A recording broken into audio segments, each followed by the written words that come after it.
비수도권의 감염자도 급증하고 있습니다. 어제 400명대였던 신규 확진자 수가 하루 만에 600명을 넘어섰습니다. 네, 보도국 연결해서 자세한 소식 들어보겠습니다. 정지윤 기자.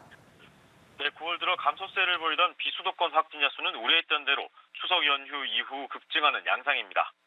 오늘 0시 기준 비수도권 신규 확진자는 669명입니다. 어제 406명에서 하루 만에 600명대로 늘었습니다. 4차 대유행 이후 한때 10%대까지 떨어졌던 비수도권 비중은 30% 가까이로 치솟았습니다. 가장 많은 신규 확진자가 나온 곳은 대구입니다.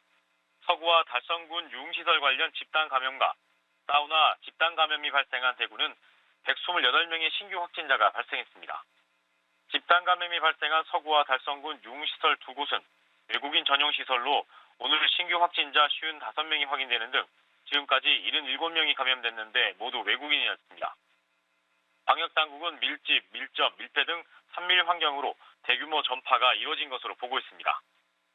대구시는 추석 연휴를 전후해 많은 이동과 모임을 통한 감염이 확산된 것으로 보고 있는데요. 다만 타 지역 방문자 접촉 여부 등 최초 감염 원인에 대해선 추가 조사가 필요하다고 밝혔습니다. 대구 서구 사우나 시설 두 곳의 집단 감염도 계속 확진자가 늘면서 누적 확진자가 130명을 넘어섰습니다. 확진자 대부분이 노인들로 이 중 80% 이상이 백신 2차 접종을 마친 돌파 감염으로 확인됐습니다.